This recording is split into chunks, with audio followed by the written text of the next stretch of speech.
All right, welcome to everybody who is tuning in for another EBFA webinar. My name is Dr. Splichal. I am the founder, CEO, and content creator for EBFA and a lot of our courses, certifications, and our webinars. If you were part of the recent webinar series that I did with Dr. Courtney Conley and you are new to EBFA, welcome. This will expand off of what we did in that webinar series. And if you're listening and you're wondering, what is she talking about? I did a 4-part webinar series, which is now a course on the EBFA Teachable platform. If you go to ebfaglobal.teachable.com, you'll see it. It says the chronic foot, a dual perspective. And Dr. Courtney of Gait Happens and I did this 4-part series where we looked at various conditions, and I wore the hat of the more clinical perspective. So kind of when and where is surgery appropriate, or injections and things like that. But it was an awesome webinar series. In the 4th part of that webinar series, we actually spoke about ankle sprains and chronic ankle instability, and I wanted to expand off of that. But before I do, some important information is that all of our webinars are recorded. So if for some reason you lose connection, you have to jump off, you want to re-listen, this is being recorded, and it'll be housed on the EBFA Teachable platform, free access. We will be going over some questions. So if you have those questions, do type those in either in the Q&A box or in the chat box. I'll be looking at both of those, and we'll spend probably the last 10 minutes going over some of those, depending on how many questions there are and how long it takes us to go through this content. So we are going to jump on into it. If you're not familiar with who I am, my name is Dr. Splichal. I am a functional podiatrist, a human movement specialist. I am in clinical practice, even though I do a lot of business responsibilities as well outside of clinical practice. But it's very important to me to still see patients and still be pun totally intended, 1 foot in the trenches in a sense while I'm running Naboso and EBFA. But I do practice here in Scottsdale, Arizona, but also virtually. And then EBFA Global is my education company. This is actually our 10-year anniversary of our barefoot training specialist certification. And then I wrote a book called Barefoot Strong. You can get it on Amazon, quick little powerful read. And then I'm writing another book, which will be out this year. And it's called Sensory Sapiens. So stay tuned for that. And then Naboso is actually our sponsor for this webinar series, which I will be referencing towards the end on why they are a sponsor and how that correlates to ankle sprains and ankle instability. Let's get started. So my goals through this webinar and why I had wanted to do it is I actually see a lot of chronic ankle instability in my office and status post ankle sprain complications. And that might have been injuries that were missed. And then I also see a lot of patients who underwent the surgery for lateral ankle ligament tears. And now I'm helping them come back to their functional state. But my general goals for this webinar are going to be reviewing the anatomy of the lateral medial ankle, the superior ankle. So we'll be looking at that ligament as well as some of the retinaculum. We'll be looking at the different types of ankle sprains. So this might be some new information for you, hopefully. Some of the current protocols around ankle sprains, acute ankle sprains, and why that is the current protocol. And then we'll be looking at some of the treatments and the differences between proprioception and mechanoception. So let's get started by looking at the anatomy. So now when we look at the anatomy, lateral ankle anatomy is what we'll start with. You're obviously looking at ligamentous structure. So these soft tissue structures is what's providing stability to the ankle itself. So when we ask ourselves, how much movement does the talus have within the ankle mortise? So this would be called the ankle mortise, where the talus is sitting. So when you're moving in, let's say inversion, eversion, because those are the most common sprains, and I'm kind of quoting it, is how much movement or freedom of movement does that talus have before you hit end range? And that end range is typically a ligamentous stretch. Now, if you go too fast at the acceleration of that inversion or eversion towards that ligamentous stretch, that's obviously where you start to get these tears. On the lateral side, this is where you're going to see the ATFL. So the anterior talofibular ligament, so the ATFL, and then you have your CFL, and then behind you have your PTFL. Now, the one that is most commonly sprained or torn is the ATFL, but oftentimes you can also see the CFL. Now, what's important to understand is that you will not tear the CFL unless you have first torn the ATFL. So typically when patients come to me and they're very concerned of having torn ankle ligaments, is I know based off of the health of the ATFL, it kind of gives me a little bit of an idea of the integrity of the other lateral ankle ligaments. Now, in addition to the fibular relationship to the talus and the calcaneus, we have right here that you can see here, this is the anterior tibial fibular ligament, and you can also see it right here. This is more of a cadaver representation, and you can see that ligament. That's a very important ligament that keeps your tibia and your fibula in relationship. So their relationship is very important, or their integrity, their closed aspect and relationship is very important when it comes to ankle dorsiflexion, plantar flexion range of motion. If you lose integrity of that tibial fibular ligament, this is called a high ankle sprain. So if you've ever wondered what that is, that's actually that ligament sprain. But if you tear that ligament, which is also called a syndesmotic ligament, so it's the syndesmosis between the two bones, if you tear that, that is for sure a surgical indication. And that's where maybe you have seen or heard of people getting a screw that goes across the tibia and the fibula to keep those bones together. However, screws don't bend, so you have to have it there temporarily, and then those screws are typically taken out so that they don't break.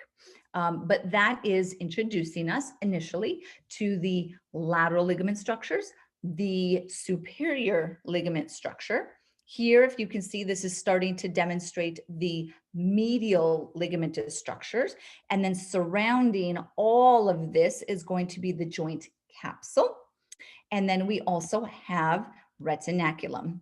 So here is a demonstration of the retinaculum. So it's just fascial connective tissue, slightly different consistency or integrity from ligaments. It is similarly in very rich in proprioceptors and nerve endings, and it plays an important role in stabilizing the perineals on the lateral side of the ankle. But it's not uncommon in a severe ankle sprain or repetitive ankle sprains to actually tear or partially tear the retinaculum. And then you start to lose integrity in the perineal tendons. So we will be discussing that as well. Now, outside of the lateral, superior, medial, this is where we're looking at our deltoid ligament. So your deltoid ligament is very different than your lateral ligaments. Lateral ligaments are very finely demarcated, right? They're very clean. Your ATFL, very clean in its anatomy and its independence from the other ligaments. Whereas the deltoid ligament, you want to think of this more as a broad ligament. It has several layers to it. So you have the superior or the superficial deltoid aspects, and then you have the deep deltoid ligaments. And you can see that this broad connection between the tibia and the talus and the calcaneus and into the kind of blending towards the navicular is very different in the way that those injuries present. We have a lot more freedom of motion in the inversion side. We actually have twice as much inversion as eversion. So the fact that we have so much more range of motion going into the inversion moment, and the fact that those ligaments are very smaller and more demarcated or independent lays this opportunity for an injury to occur. Whereas on the medial side, the deltoid ligaments, you typically get which would be read as like a fraying. So when I have a eversion ankle injury or a old deltoid ligament injury, it's typically read as frayed. So it's a frayed deltoid ligament, or you get fraying in the deep fibers of the deltoid ligament, and now there's scar tissue and stasis from an inflammatory perspective. So just a slight difference in how you would be looking at that anatomy. Now, there's two main ways that you want to think about the ankle stability, medial, lateral, superior, any aspect of the ankle, is that you are getting stability from two main ways. Those two ways are going to be mechanical, which is what I just went into, and then the other is going to be proprioceptive. That proprioceptive is coming from the nervous system, the joint position sense, the nerve endings in the capsule and the ligament and the retinaculum, and in the tendons and the GTOs and the muscle spindles. So all of this that has to do with awareness, timing, and coordination. That is proprioceptive. Okay. Now, a very important aspect to understand is that your primary stabilization layer is going to be mechanical. Proprioceptive stability does not take over or override or supersede mechanical stability. So in the case of an ankle injury where they have an ankle sprain, or grade 3 ankle sprain, so they have torn ligaments or torn retinaculum, the proprioceptive stabilization can't replace those ligaments and that connective tissue. Can it get you closer? Sure. And that's a lot of the inconsistency in the research and what we'll be going through. But it's also important for you, the athlete, the patients, to understand that if they have torn CFL and ATFL and maybe the superior perineal retinaculum, and they keep having recurrent sprains and instability and giving way and what's called chronic ankle instability, you have to be very forthright with them and tell them that all the wobble board training in the world, the Naboso insoles that Dr. Emily loves so much, they're not going to replace these ligaments that are torn. So we just want to be very clear in our understanding. Now, typically that mechanical instability or stability can be assessed through an anterior drawer test. So similar to the knee, there's an anterior drawer test to the knee to look at ligamentous integrity of the knee. You can do that same movement to the ankle, and you're trying to pull the foot forward relative to the tibia and the fibula. Now, again, can you replace mechanical stability with proprioceptive stability? Unfortunately, we can't. Okay.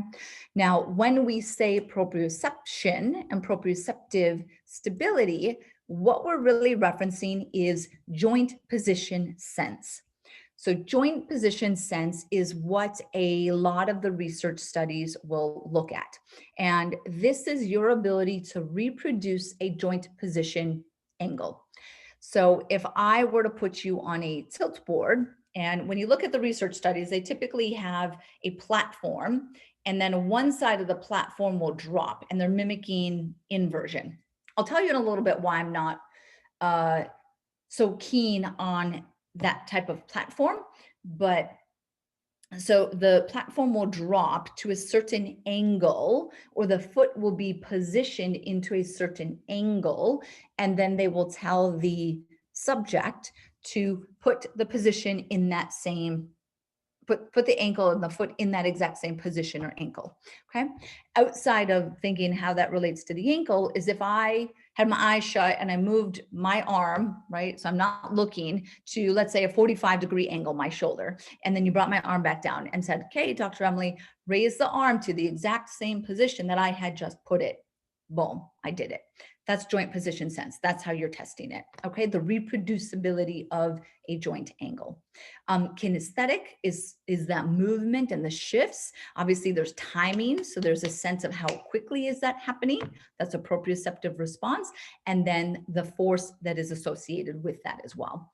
All of this is very important in ankle stabilization, ankle stability, and depending on the research study, they will be looking at different aspects of proprioception. So you want to make sure that you look at the research studies carefully to understand what they're actually measuring.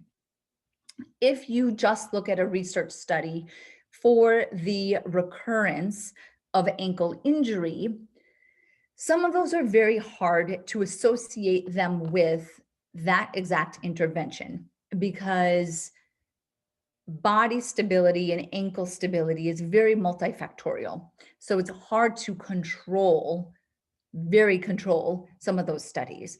If you did, just a 4-week wobble board study and then looked at, ankle sprain rates in the athletes that did that, sometimes it's kind of hard to say it's exactly that. Is it suggestive that that was contributing to it? Sure, but that's where research kind of comes in. Now, let's look at the different types of ankle sprains. So we have, and we typically think of this as inversion and eversion. Oh, I had an eversion ankle sprain. I had an inversion ankle sprain. And I'm sure all of the listeners know that inversion ankle sprains make up probably close to 90% of the actual ankle sprains that are out there. But I want to actually reclassify these slightly. What we're going to do instead of saying just an inversion ankle sprain is we're going to say it is plantar flexion and inversion. Okay, so that's actually what is happening in the foot and ankle when the injury is occurring. So typically they are taking off from the ground, so the foot is shifting into a plantar flex position, or they're coming down onto the ground, so they're in a plantar flex position, and then they fall into excess inversion, similar to how this foot is positioned here. So thinking that your client is standing on the ground with a plantigrade foot. So my foot is level on the ground. I'm on my foot tripod. Weight is under the first, the fifth, and the heel. And then I go, whoop.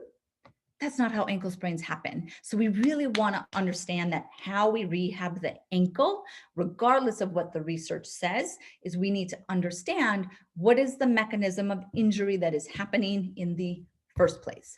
So what are we doing? What are you doing to rehab your patients and the athletes in a plantar flexed and inverted position? Are you actually going on the wobble board and going into a slight heel raise so that the ankle is plantar flexed? That's the way that I like to do the proprioceptive training status post ankle sprain or status post inversion ankle sprain, is to be in that position. Okay, so I challenge you. That's one of the biggest pearls of this webinar, is going to be understanding the actual position that the injury happens. Okay, this means that the other one, eversion, an eversion ankle sprain, again, same thing. You're not just standing there on your plantigrade foot tripod and then go bloop and go eversion. It doesn't happen like that, right? These ankle sprains, eversion ankle sprains, are typically, you're thinking with field sports. You step in a hole. There's a classic presentation of how they are encountered or experienced. So this is happening, the foot everts. Let's say that I fell into a hole. So my foot dropped and I went into eversion, okay? And then because I was moving, I externally rotated on my foot. So that combination of eversion plus external rotation is what is causing the injury to the medial side of that ankle and into that deltoid ligament, okay? It's not just eversion, straight eversion.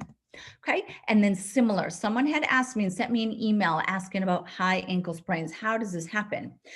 So this is when you are, it's similar, and oftentimes it can happen in conjunction with the deltoid ligament sprain, but you are everting and you have this dorsiflexion moment. So you're forcing the top of the foot up, the talus up, and then you externally rotate on it, okay? And then that is getting into that tibial fibular ligament and injuring that.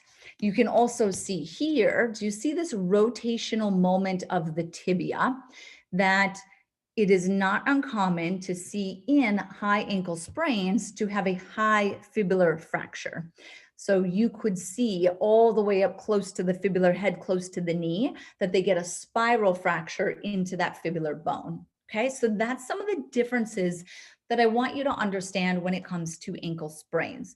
The most common one, though, is across the board going to be plantar flexion inversion. That is the ankle sprain that we're talking about. Okay. Now, regardless of the ligament that we're talking about, the grading system is going to be the same. It is going to range from a grade 1 to a grade 3.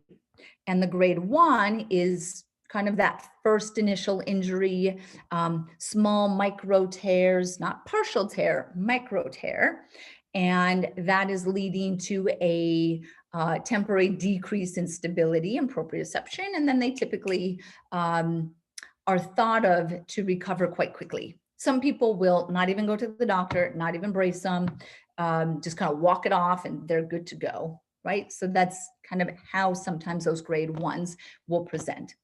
A grade 2 is going to be a partial tear. So a partial tearing of the ligament, the ATFL, let's say. And then the grade 3 will be a complete tear, the complete tear of the ATFL. And oftentimes what you see is a complete tear of ATFL and a partial tear of CFL. I see that a lot in my office. The grade 3 is not a surgical emergency. Sometimes when patients hear that, I read their MRI reports and I say, oh, you have a complete tear of your ATFL and your CFL. They're like, oh my God, my ankle's gonna fall off, right? It's not the case. There's many, many people who are moving with complete tears of their ankle ligaments, meaning lateral ankle ligaments. And depending on their activity level, they may or may not be fine, right? And that's what we're going to be speaking about here. Okay. Now, one thing that is really important, if you do see the acute ankle sprain, maybe you work with athletes or depending on your practice and your specialty, you may see that acute ankle sprain.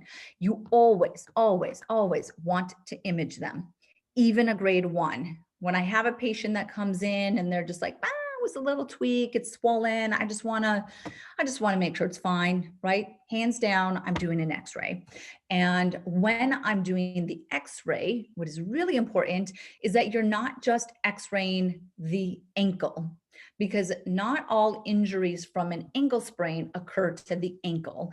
And unfortunately, urgent care centers here in the US, because I know there's some international listeners, urgent care centers are kind of like emergency rooms, but they are easier to walk in, lower level emergencies, like an ankle sprain really would go to an urgent care center, not to an emergency room. It's actually abusing the emergency room system when you go there for certain types of quote unquote emergencies. Now, urgent cares, unfortunately, don't have the depth of knowledge as maybe some of the listeners or to go to an actual podiatrist. So they may take just an ankle x-ray, not a foot x-ray, and there could have been a fracture or injury that actually was missed. So I want to go into that real quick. Here we can see that this is quite the ankle injury here, right? It's not an ankle sprain, or it probably has some soft tissue injury, so it is a sprain.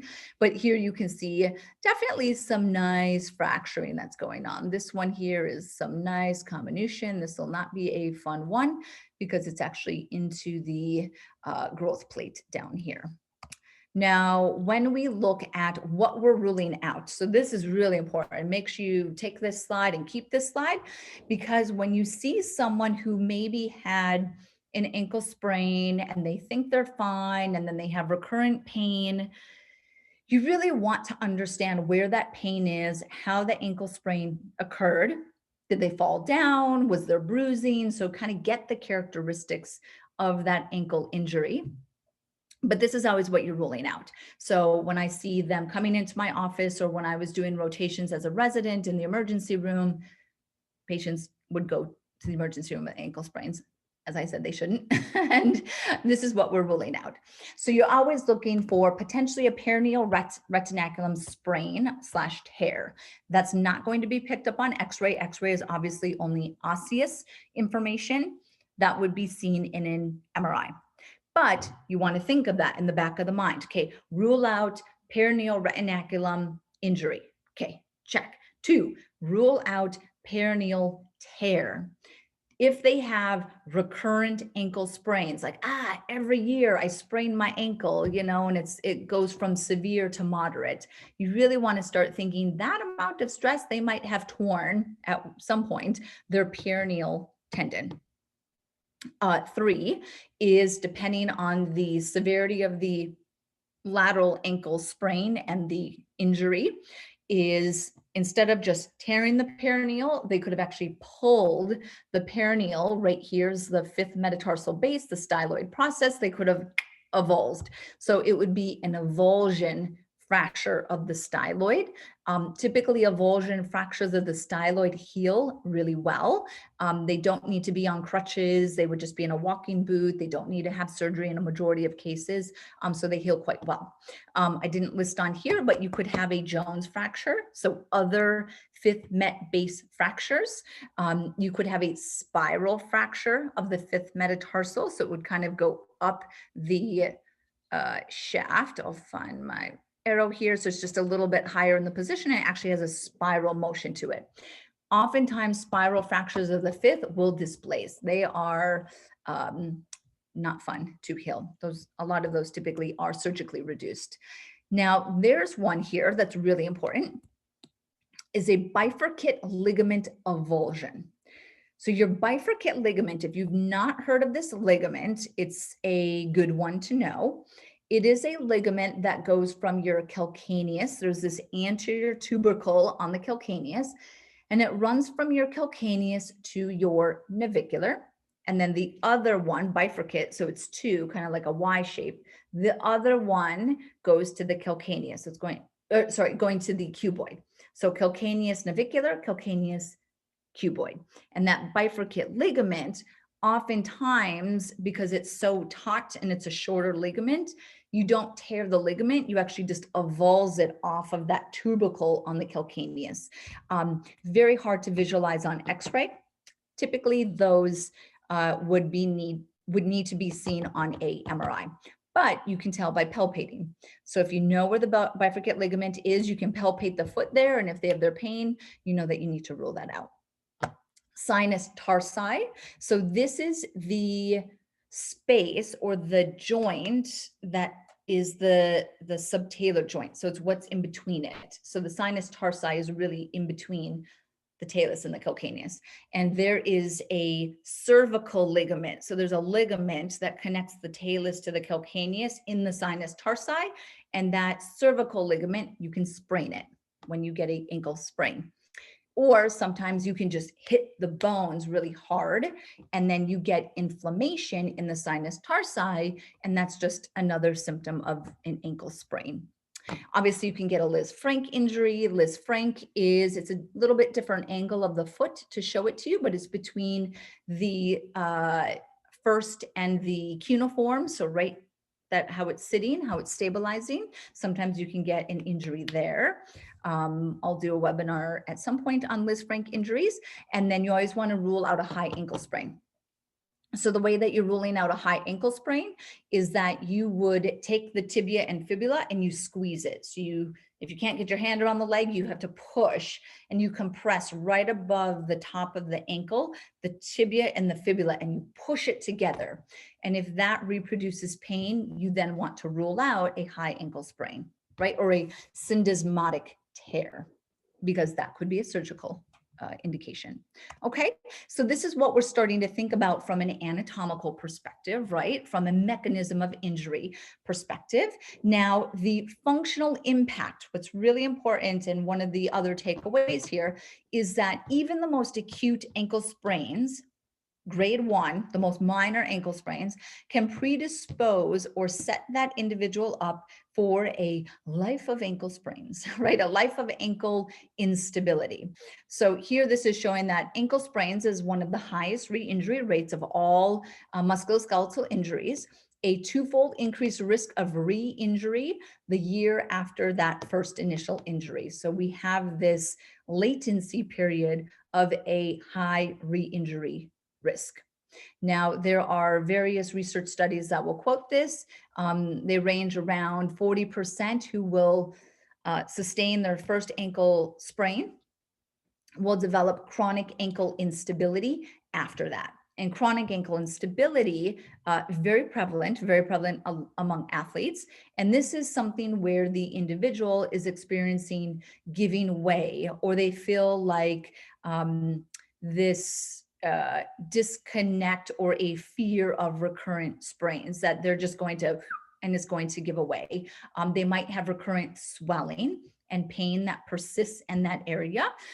They might feel unstable, and then they might actually just keep turning the ankle. So that chronic ankle instability, some people will call it functional ankle instability, but it is a combination of a disruption of both mechanical and proprioceptive stability of the ankle. And then that's where there is so much research of what works, doesn't work. That one showed it worked, that one showed it did. Very inconsistent. But what I think is really important to start taking away is that early mobilization is important. Even in grade 3 ankle sprains, is you want to be very careful with the mobilization that you are recommending to the patient or to the individual. Early mobilization is that standard of care. These are some rough guidelines that I use for my immobilization. So let's say a patient came in, they literally sprained their ankle right outside my office. They come into the office and this is a grade 1. I typically will put them in what's called an Aso brace. I have a picture in a little bit, and I will have them in that Aso brace for approximately, 7 to 10 days. Now they're ambulating, right? So the difference is I'm not putting them on crutches for 2 weeks. Right? That's kind of what they used to do. I'm not putting them in a hard fiberglass cast, right? I'm not doing that. So the ASO. Now here's a really important thing. Do you see here on the bottom? Consider the brace, the ASO brace at night. This is probably your second most important pearl that I want you to take away from this, is in an acute ankle sprain, I don't care the grade of it, in a plantar flexion inversion sprain, you are pulling the Atfl and the anterior ligaments away from each other, and that's typically where the stress is placed. If you have any sort of foot position that pulls your foot into plantar flexion, it's going to re-trigger the pain cycle. It's going to delay healing. So if you think about sleeping, when we sleep and we're under our sheets, our foot and our ankle goes into a plantar flex position. We do weird things at night that we don't even realize, but our ankle is going plantar flex because of the weight of the sheet and our body being relaxed against gravity. So then I will tell patients, very important, to wear their brace at night to restrict that motion, that plantar flexion motion that is happening. And a lot of them will have it decrease swelling, decrease pain because of this, and then a faster recovery. Grade 2. And then again, the grade 2, how I'm doing this, let's say I didn't have imaging, is really based off of clinical experience, right? So I am not guessing, but it's an expert opinion on most likely what it is. And that's based off of the mechanism of injury. Did they fall to the ground? How much bruising? How much swelling? Did they ever have any injuries before? So you kind of you're painting that picture. So let's say I'm suspecting a grade 2. Then I will put them in a cam walker and an ASO. The reason for the combined cam walker and ASO is just because they probably have so much pain that they can't do a full weight bearing. So I'm getting them into a controlled position. But again, you can see they're not non-weight bearing. They're not on crutches. And then I would still have them after that first week doing things at home. They're doing kinesiology tape, even in the brace. They're doing myofascial release. They're doing things at home, even though they ambulate in the cam walker and the ASO. Okay, so I just want you to be clear on that. And then a grade 3 where, they're definitely very suspicious for a grade 3 is then I'm looking similar, but maybe just a little bit longer period for that cam walker and the ASO. And I definitely will do crutches for a couple days. A lot of patients who have a severe ankle sprain and truly cannot bear weight, even if it's, a grade 2, they can use crutches for a couple days. If you tell them, yeah, no, just walk on it, and they literally cannot walk on it, they're going to use the crutches anyway. They're probably going to go against your recommendation.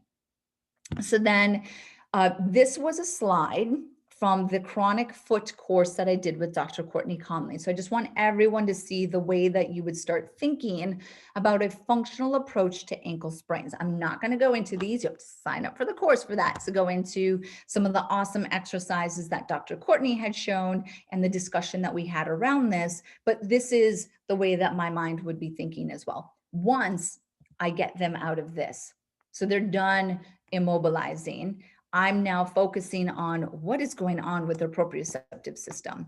So this is what I look for and the way that my mind thinks in an acute ankle sprain rehab. Or it could be they have a history of CAI and they just sprained their ankle again. Technically, that's what this is applying to as well. Okay. I want to reduce their pain and swelling. That's my first goal. Okay. Second is technically in combination with number 3, but I want them to return to their function or sport. And 3, I don't want them to get another ankle sprain. So those are really the goals of doing a functional rehab program for someone's status post ankle sprain. From the first, in reducing the pain for the patient, there is some great research demonstrating that if you do a joint mobilization and you recenter the talus or the talus to tibial relationship, that can decrease their pain. A great study by JOSPT that demonstrated that a talar mobilization can dramatically reduce patients' pain.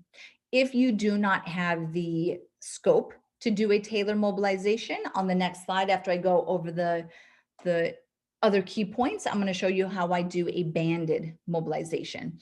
And it may be something that is really painful for the patient, but if as soon as you get that talus in position, their pain is going to drop down very rapidly. So it's almost like if you dislocate your shoulder and then you're in so much pain, and then the actual action of relocating the shoulder is super painful. That's the patient screaming in the emergency room. But then as soon as it's repositioned, right, that patient feels great.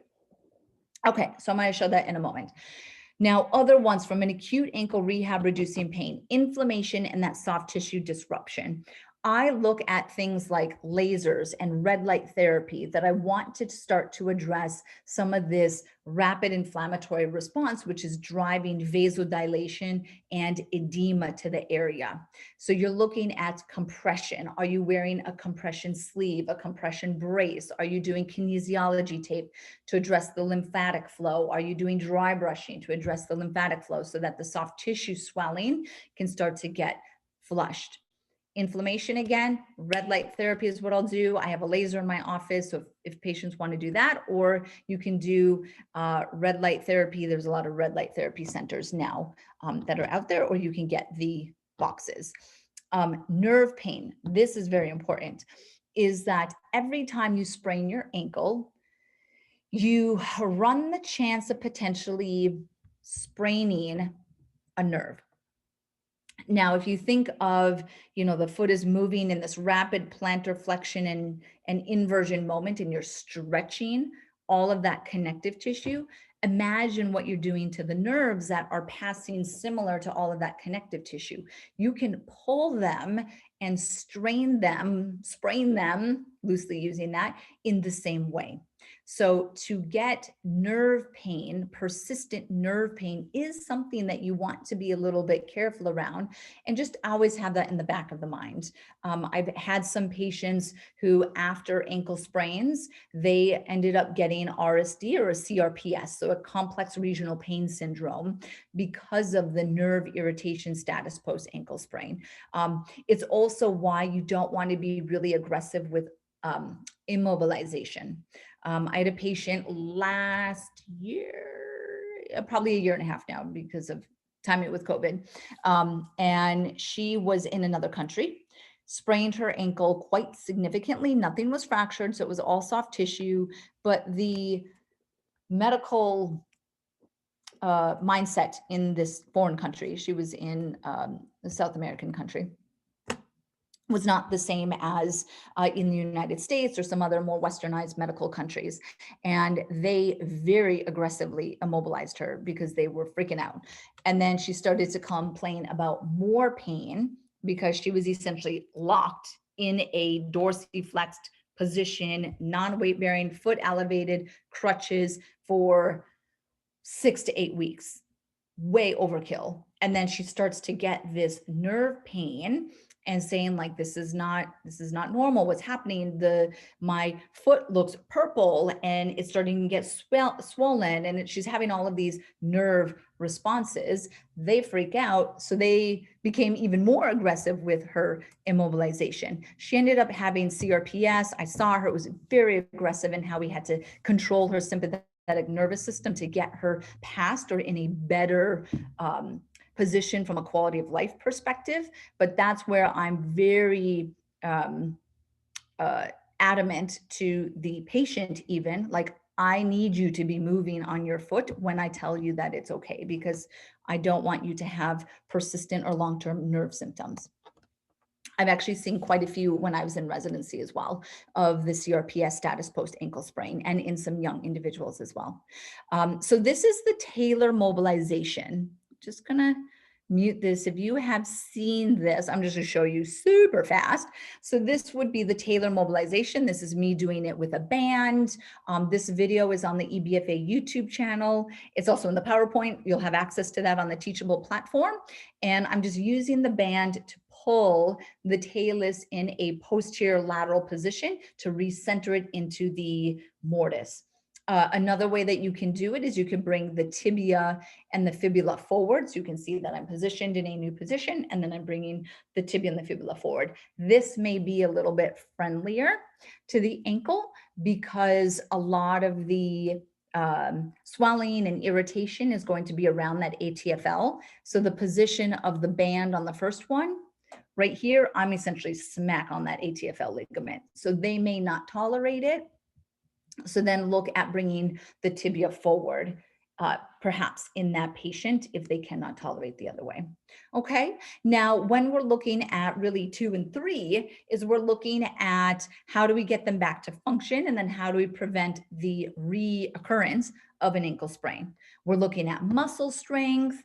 Now the muscle strength that you're looking at, everybody focuses on the perineal muscles, perineals, right? Perineal reaction time. How quickly and how coordinated are those perineals? Perineals are important to lateral ankle stability, but I don't want you to forget about the intrinsics of the bottom of the foot. So making sure that you are doing foot intrinsic strengthening. You also want to make sure that the core and the pelvis are strong and in coordination with the foot intrinsics, because the next area that everybody loves to focus on status post ankle sprains is the glutes.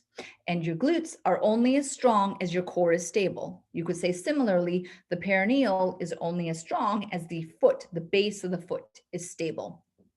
So I want to make sure that you're expanding that into not just perineal reaction time training, which is what a lot of wobble boards do, or instability or unstable surfaces, or perineal reaction time, lateral hip engagement, right? We want to make sure deep core, pelvic floor, foot intrinsics, diaphragm, do we have that in this coordinated muscle contraction?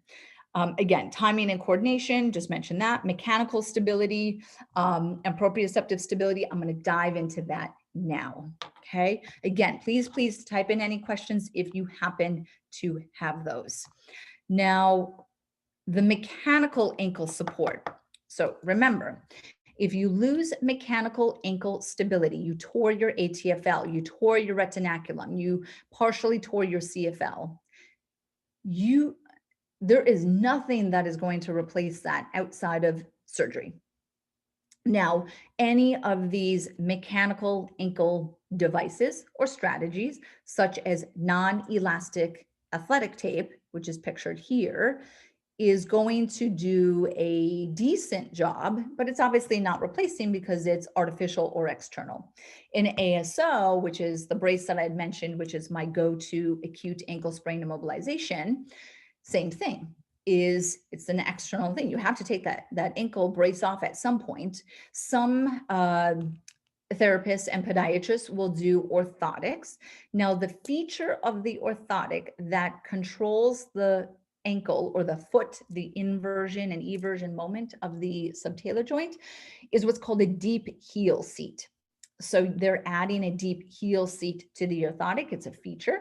And then that feature can minimize some of that inversion. And then of course, shoes, high tops, right? So maybe, let's say you have a basketball player with a history of recurrent ankle sprains and chronic ankle instability, just because of the nature of that sport, has very high ankle sprain rate in that sport and ankle instability.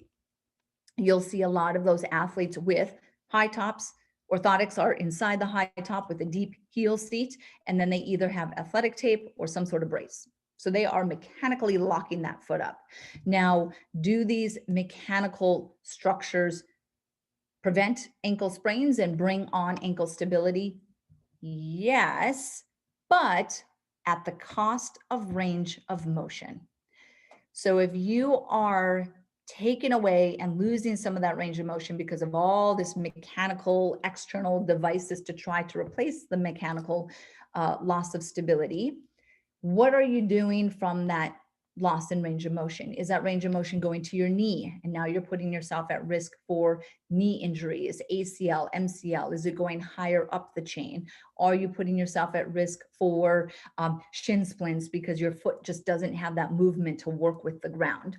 So that's where a lot of the research will then look at instead the mechanical stability and stabilization strategies to more proprioceptive ankle strategies. If instead of non-elastic athletic tape, could we use something like kinesiology tape, rock tape, things like that? And then does that provide a similar response? But we know it doesn't limit range of motion because kinesiology tape has stretch up to 120% its actual length. So some other ways that people will incorporate proprioceptive stability will be wobble boards, Airex, Dynadisc, Bosus, flipping over a half of a foam roller, right? People are getting creative on how they're doing this. It's a form of proprioceptive training, right? It is training a lot of perineal reaction time. A lot of unstable surfaces are very grandiose in their movements, right? So they are, you're either centered or you're not centered on the wobble board. So things to think about when you're choosing the unstable surface. I do like how in this picture, the individual is in a more plantar flexed position, right? So we're training and understanding the fact that inversion ankle sprains are actually plantar flexion inversion. And then Noboso, which is Mechanoception, I'll reference this again soon, but being able to tap into various types of nerves is very important. Tapping into the fascia lines is very important. So if I was going to do a wobble board session, I would do it barefoot for sure. I would do it with the Noboso material on the wobble board. We sell the material. I would take a sheet, cut it, glue it on top of my wobble board. I know a lot of the listeners may be using mobile board. Cut that Noboso material and put it on your mobile board. The more access points from a sensory perspective you can bring into the party, the better. I'll be referencing also some of the components on really how are we maintaining balance on unstable surfaces. And then compression is a great way. There is a research study that I'll reference that shows plantar massage. So if you do trigger point release to the bottom of the foot, boom, you just upregulated the a different type of sensory input. Now do your balance training. Okay, so maybe release the bottom of the foot, be barefoot, stand on the wobble board with the Noboso material on top, and maybe you have K-tape on your ankle as well. Boom, that is like a sensory heaven, right? Have them holding something, right? So we're kind of playing in all of this. Now, We're just going to kind of go into a couple of them: taping, wobble boards, and then textured insoles. Okay. And then we are on our home stretch. So if you're like, wow, lots of information, stay tuned still. We are on our home stretch and you guys have been great. Make sure you are typing in those questions, or if you are listening to the recording, please just email if you do have questions. So if we look at the mechanical effects of tape, this is non-athletic tape. So non-athletic tape, the tape restricts that passive range of motion. So it's saying, okay, if I tape my ankle with non-athletic tape, will it actually limit me from doing this excess inversion so I don't sprain my ankle again? Yes, it will. Okay, great. But after 45 minutes of me actually playing a sport, it has totally lost its integrity. And now I have just as much range of motion as I did before I put the tape on.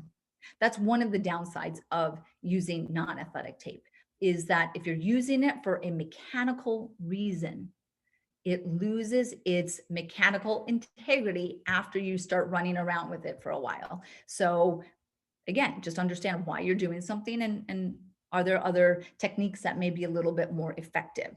Another study, which was really interesting, really focused on the placebo effect of taping the ankle and showing that if the athlete or the individual feels more stable with their ankle taped, just subconsciously they feel more stable and like it's doing something, they actually notice that it had an effect. So there's this powerful placebo effect.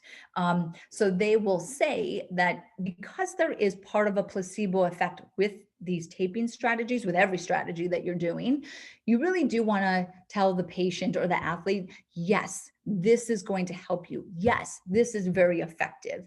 You don't want to say, taping has been really inconsistent. Some research studies will show that there's efficacy. Other ones just kind of debunk it. You don't want to say that. You want to kind of feed the placebo effect in a sense.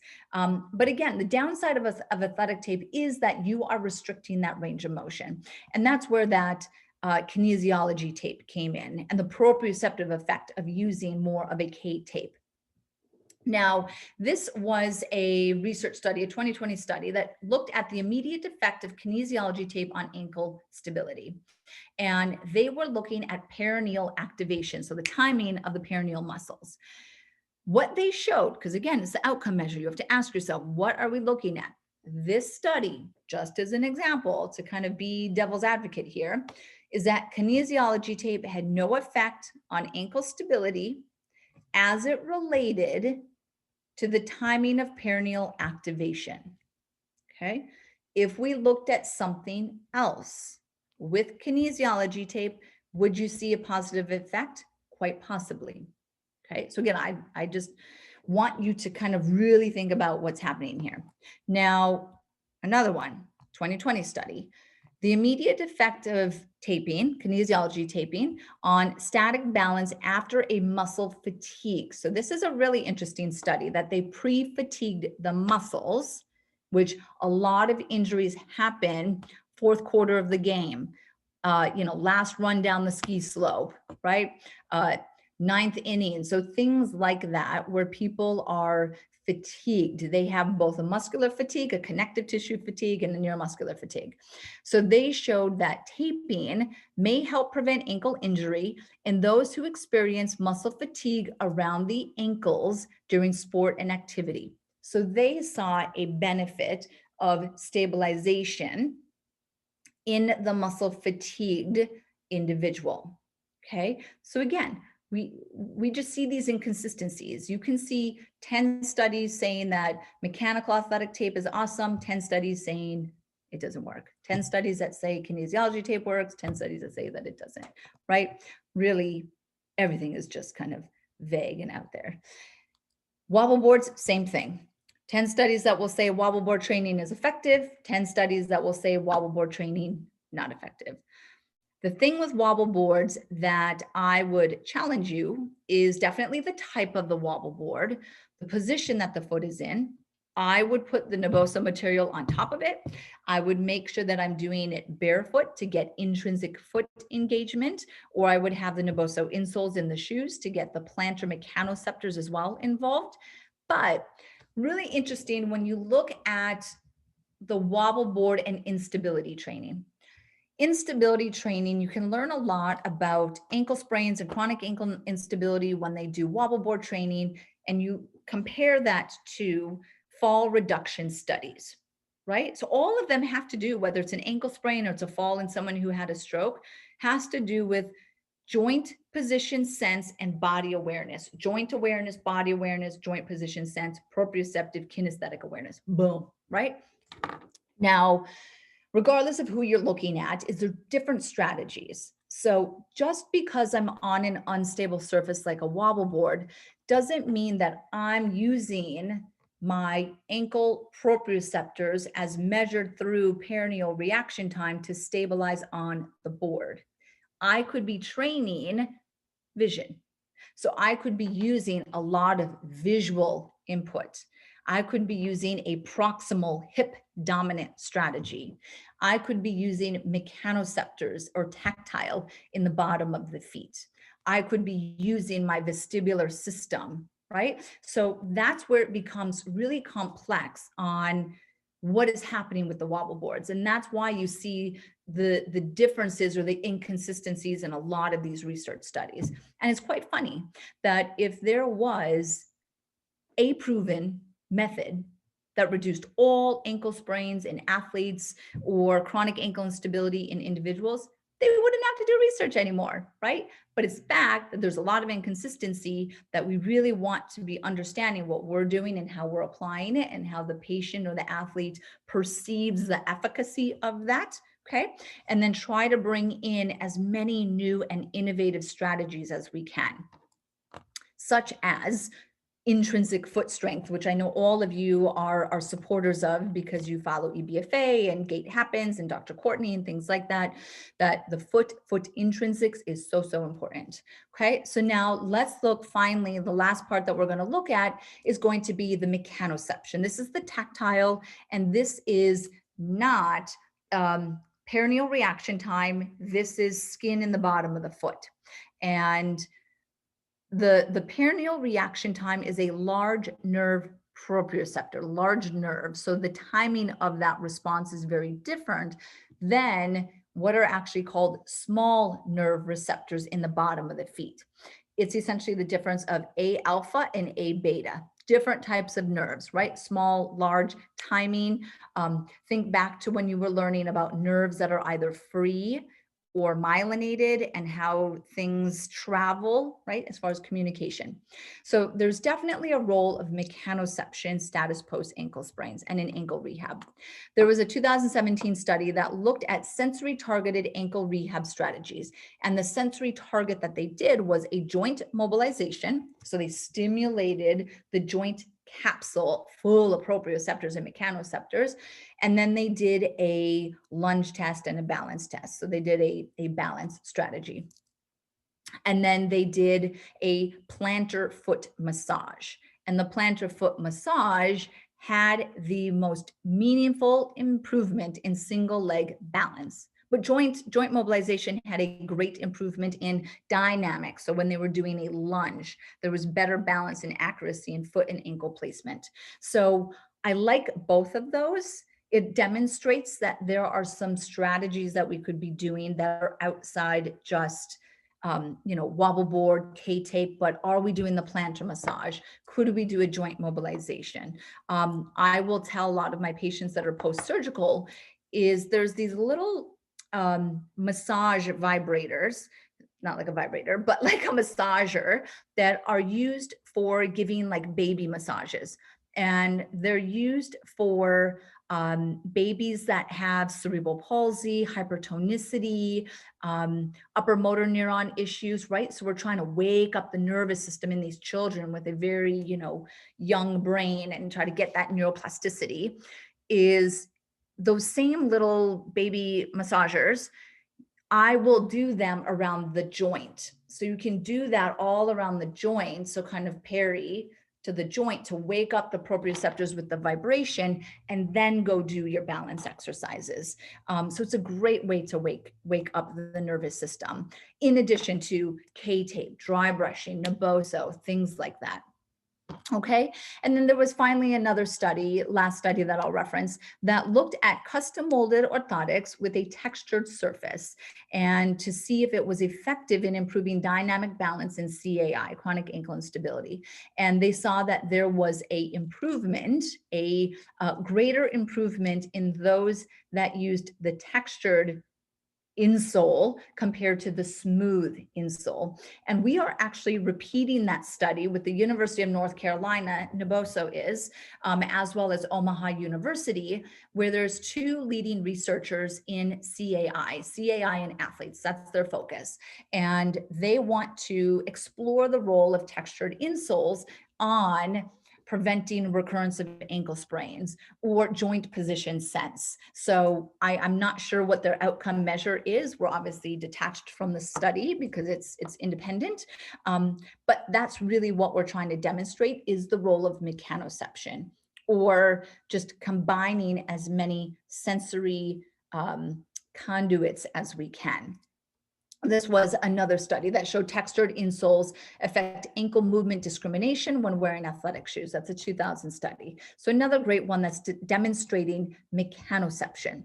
So we have mechanoception, we have proprioception, we have tactile, we have visual, we have vestibular, we have intrinsic muscles, we have our core muscles, we have foot to core, right? We have joint position sense, we have timing of the muscles. So there's a lot of information on how we can be rehabbing these patients and doing what we can to prevent that subsequent ankle sprain. Finally, last little note is, let's say they keep spraining their ankle, they keep giving away, you do all of the rehab, they keep happening, pain, swelling, consistency, you got to replace the mechanical. And the way that you replace the mechanical is you do a big old surgery. It's called a Brosterm procedure, Brosterm and Gould. And a lot of the elements within that is you will actually detach the perineal tendon, wrap it around the fibula, and reattach it. So you would detach the brevis, wrap it around the fibula, and then you reattach it to the longus. You cannot reapproximate two ligaments because they're just too friable. So the perineal tendon has to take that place. It is a very large surgery that I spend a lot of time treating the patients after to get them back to return to activity after a Brosterm. That incision is literally this big. So scar tissue is definitely a concern as well. Now, still so much more unknown. So I hope that this gave you some insight into the mechanism of injury, some of the whys that you're doing, keep doing those, right? Even if it's a placebo effect, or if you're doing certain elements, could you just sneak in another level of sensory stimulation for these patients? You're on the mobile board, bam, get them barefoot on the NBOSO material on the mobile board. Maybe they have K-tape. Maybe you did the vibration around the capsule before that. Maybe you did a plantar massage before that. Right? That's the way that we want to be thinking about this. Okay. Call it stacking if you want. Okay. Now, this is sponsored by NBOSO, which is the textured insoles. We have mats that you can do the rehab on. We have insoles. We have material that I said, buy the material and put it on all your wobble boards if you want. On your Eric's pads, be creative. And we also have a release ball. So the plantar massage could be with the neuro ball that we have. And for any of our wholesale accounts and affiliate accounts, anyone who is new, you get a free pair of NBOSO insoles. Just email michael@nboso.com and we will get you hooked up. The insoles range from $50 to $75. So it's quite a good value for you. So what I want to do now is first, thank you for tuning in and being a part of this webinar. And then second is I'm going to start going through some of the questions.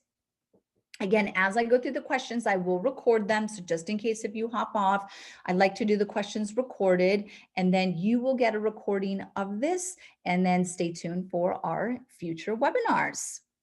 All right, so Pierce has a question as far as the high ankle sprains. Are you ever doing a twist test to rule it in? So yes, so you can move. What you would want to do is maximally dorsiflex the ankle and see if that puts pain directly on that tibial fibular ligament, or you can do a compression, or you can do a dorsiflexion and kind of rotate the ankle a little bit. Classic one that I did in the ER is I would just compress the tibia and the fibula, and it typically will reproduce pain in those that have that. And then, of course, you're doing an x-ray. So in someone who has an actual syndesmotic ligament tear, you will see, so there's a slight overlapping on the x-rays. You will see something like this. And you'll know right away, that's a totally destabilized ankle. They would not be able to not have surgery with that. So Stacy has a question as far as immobilization. The question is that it said 1. So is it 1 week or 1 day with the cam walker and then ASO? For grade 2, I do apologize. That is 1 week combination ASO cam walker and then 1 week just the ASO. I always downgrade my patients. I lived in New York City for 20 years, so majority of my patient experience was there, which is a walking city. So I would also then downgrade them and say, okay, first week you have the cam walker with the ASO, and then the second week, just when you're commuting to the office, I still want you in the ASO, and then I want you just in your office in the cam walker and ASO. And then I want you in your office, just the ASO. And then the third week, I want you commuting in the ASO. And when you're in the office, no brace, right? So that's how I would downgrade them as well. So Christia has a question. My daughter was in a walking boot for the syndesmotic sprain. Okay, so for a high ankle sprain and small distal fibular fracture, then started having CRPS vascular symptoms. She is so much better now, but I'll take any tips. So if her CRPS is resolved, but this is a really good example of how prevalent or how sneaky these nerve injuries can be status post ankle sprain. So just always have it in the back of your mind that if you're very aggressive, or even if you're not aggressive with immobilization in an ankle sprain, there's always a risk of CRPS. And CRPS, complex regional pain syndrome, I should do a webinar on that, is a disruption of the sympathetic nervous system. So they get inconsistent pain, they get different cutaneous circulation, the skin will be white and then it'll be purple, swelling, so things that are really under the control of the sympathetic nervous system, and that's disrupted. Lisa is saying that she had done the mobilization for her talus and her ankles, standing on the band. That's a great way to do it because you want to teach them to do it to themselves, which is great. Kala has a question. A lot of my patients will not be willing to get an MRI unless absolutely necessary. Totally fine. What indications would encourage you to send them for an MRI? Awesome question. Okay. So I have any of the patients that I saw, I'm suspecting grade 1, 2, 3, right?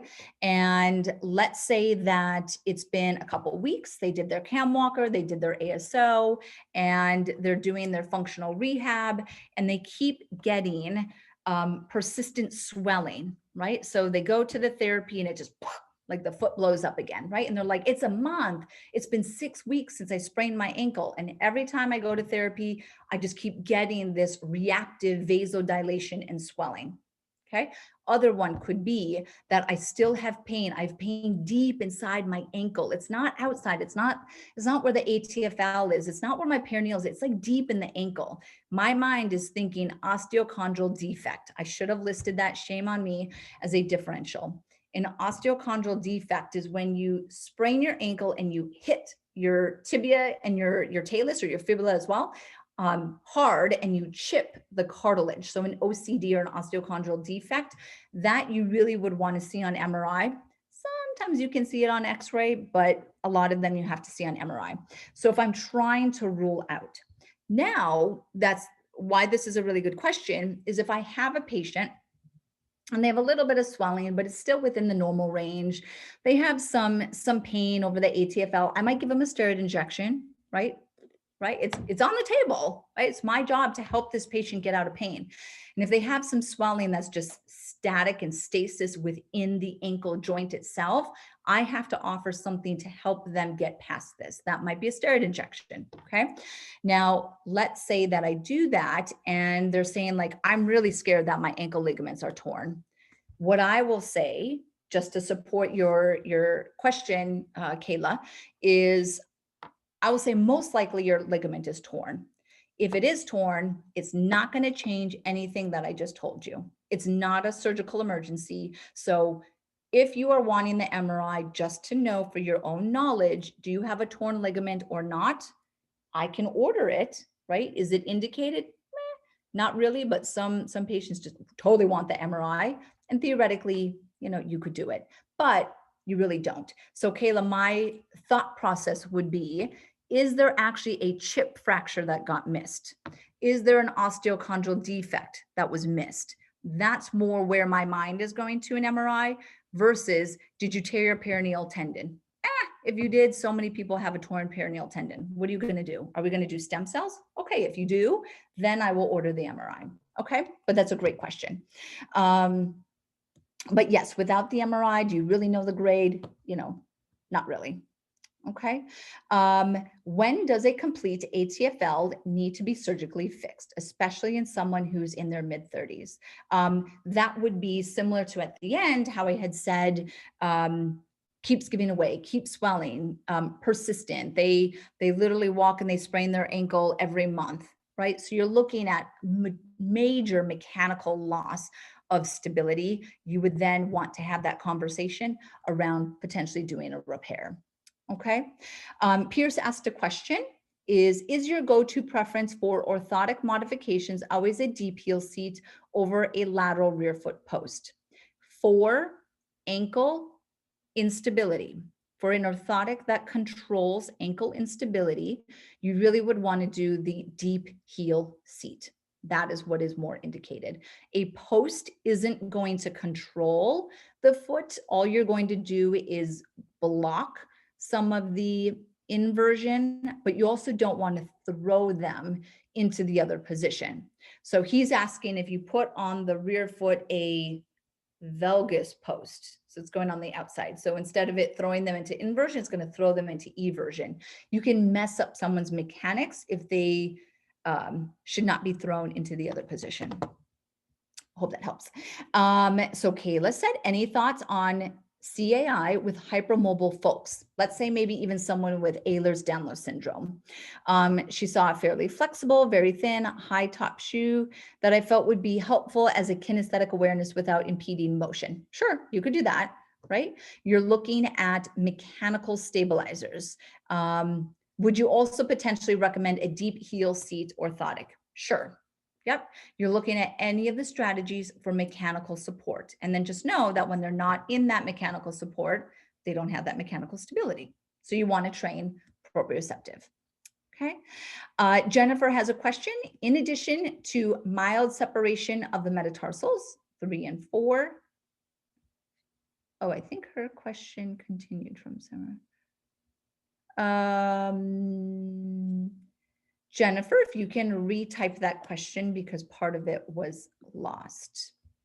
I'm going to the Q&A now. We have just a couple more questions if you are still hanging on. If not, completely understand. Make sure that you tune in for the recording and make sure that you follow up with Naboso to get your free insoles. So Frank asked, any insights or advice on diagnosis and treatment of chronic lower limb swelling as a result of a grade 2 ankle sprain, followed by inappropriate air casting prescribed by a physician for 2 months. Sprain happened 2008. Swelling is worse with long standing and hot weather. No signs of major instability. So there could be, in that case, how Frank is describing the situation is I would potentially order an MRI to just look at the state of everything. Make sure that I'm ruling out any of the soft tissue. Is there an old OCD? And then that's what's happening here. Is there some changes deep within the ankle joint as far as traumatic arthritis? And then that's causing this. Is there a torn retinaculum that's causing it? So I just want to rule out any of the soft tissue. If, let's say, everything is intact, then you would be looking at a nerve disruption. And then I would be doing things to just calm the nervous system down, make sure the lymphatic system is on par, and then start to go from there. And I hope that helps you, Frank. Jeff asked, any comments on LeBron James's recent ankle injury? Oh my God, LeBron, Jeff, I am like head into the computer doing work. So I actually don't know what his injury is. I would have to Google it, or if someone wants to type in and tell me what LeBron James is, or I'll have to respond on social media with my thoughts on that one. Sorry, Jeff. So lame here, so lame here. Another question is by Deepti, is it possible to see a picture of the sample of a baby massager? Yes, I will do that. So what I'm going to do is, Deepti, if you can still hang on after I stop and I record, whoever wants to hang out, I'm just going to stop the recording. I will then go on the back end of Google and show you one of those. Okay. What are your thoughts about using Una boots for an acute sprain? Carolina, that is a great question. So for anyone who's listening and is not familiar with an Una boot, a Una boot is like a soft cast. So it's used a lot in wound care, and it has a kind of a silver talc medication that's on it, but it doesn't harden like a plaster cast. It's a soft variation of that, right? So you still get some ankle movement. 100% you can do that.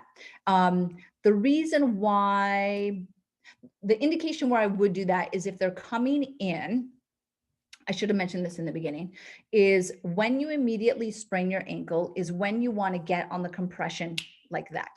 If you wait and you ambulate and your foot is in a dependent position, and then several hours later you get to the doctor's office, and then you start thinking about the swelling and the compression, it's really hard to reactively control edema and swelling. What you need to do, if you can catch that patient early enough, is you would want to put the Una boot or the ACE bandage or whatever compression on right away to mitigate it and nip it in the bud right away. The Una boots, I have done those, and I would do those more in a patient with pretty decent swelling, who I know can handle being in an Una boot, and who will be able to get the Una boot off in an appropriate time. So it's not my go-to, but it would be a go-to in a higher grade ankle sprain where you see quite a bit of edema. Absolutely, 100%.